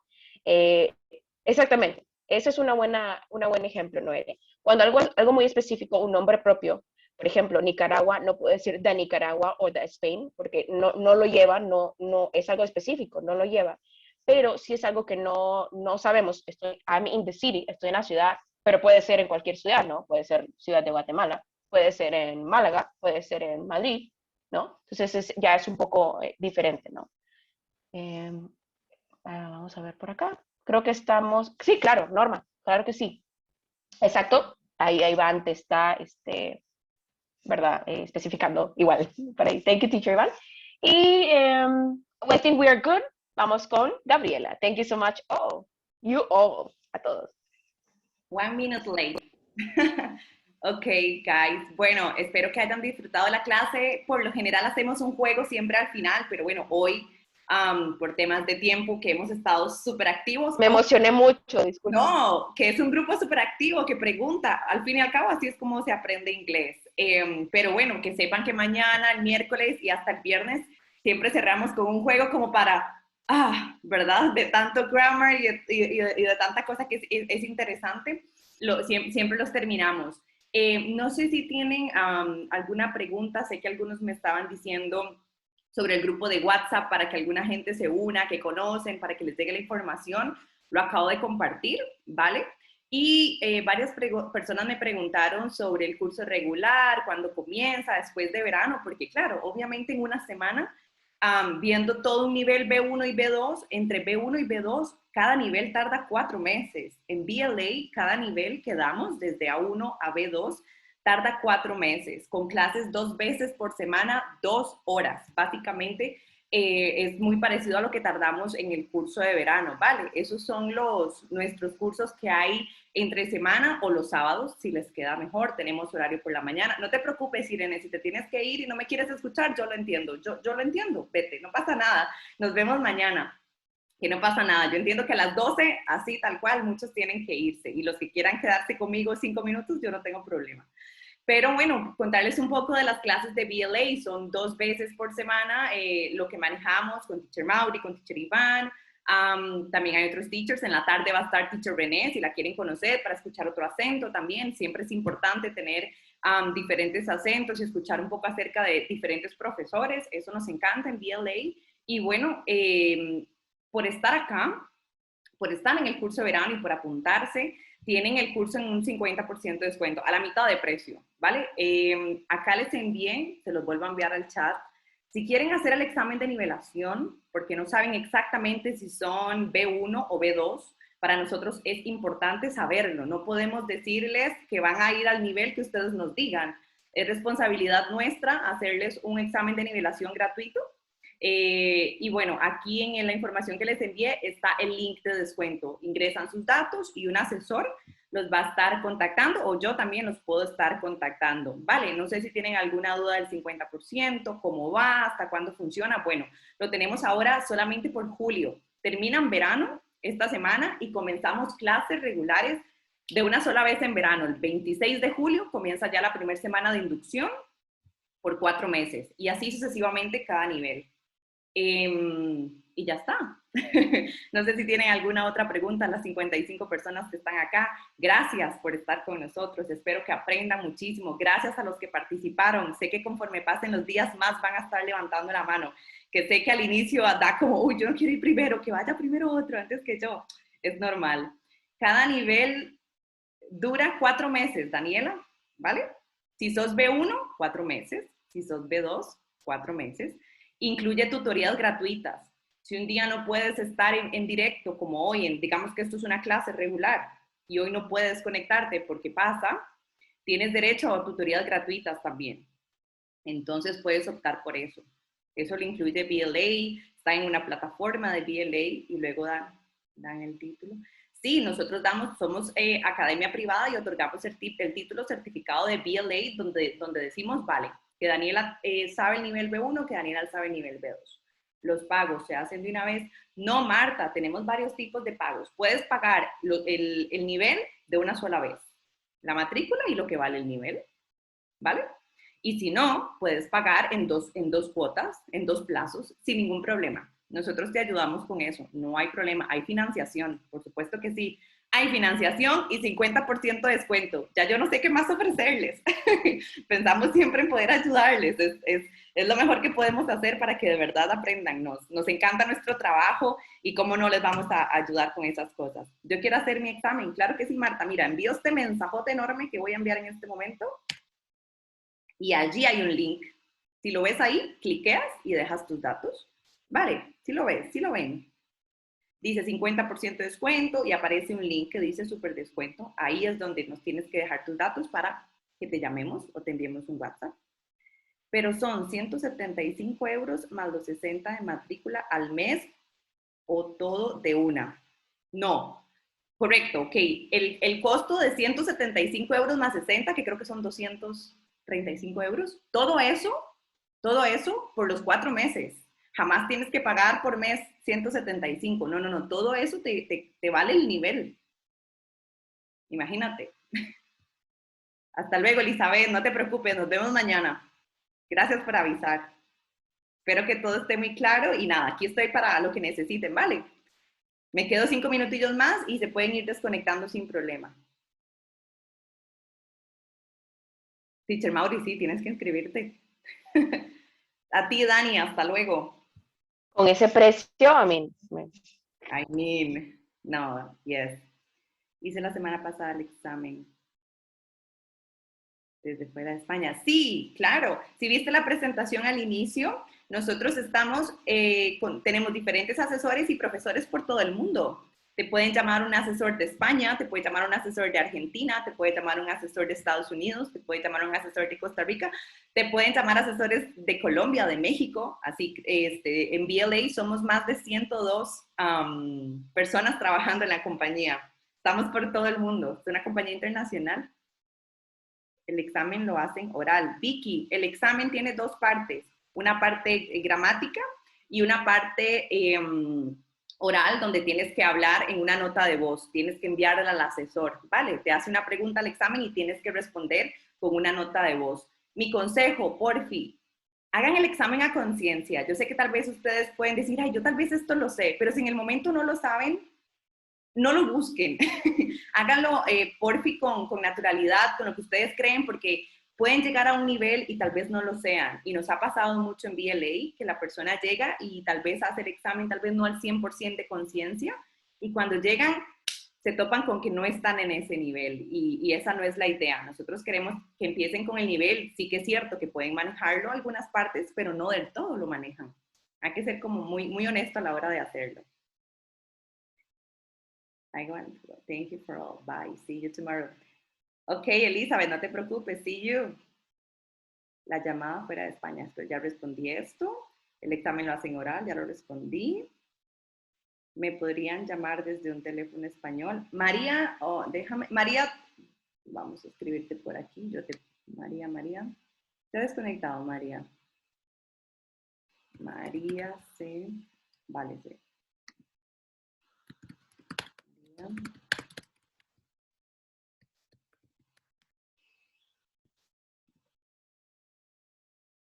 Bueno, yo creo que no hay más preguntas.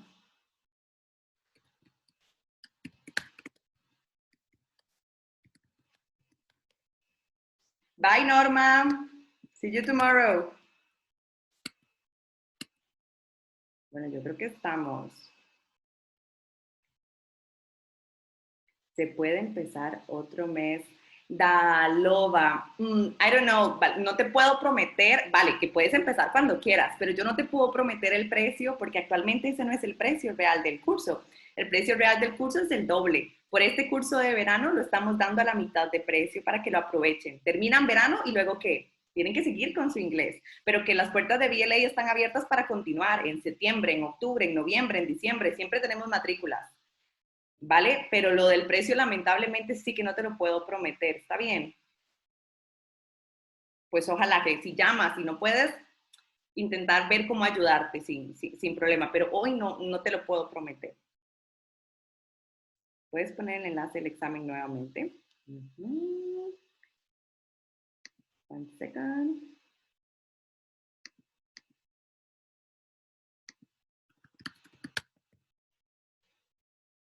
Mira, Vicky, este link acá enorme que voy a enviar. Ay. Espera, Vicky, un momento que se me ha perdido. Acá está. Con este link, Vicky, solicitas el examen, ¿vale? Confírmame que te ha llegado para estar tranquila de que vas a dejar. Perfecto. ¿Hasta cuándo sería el curso de verano? Bori, termina este viernes.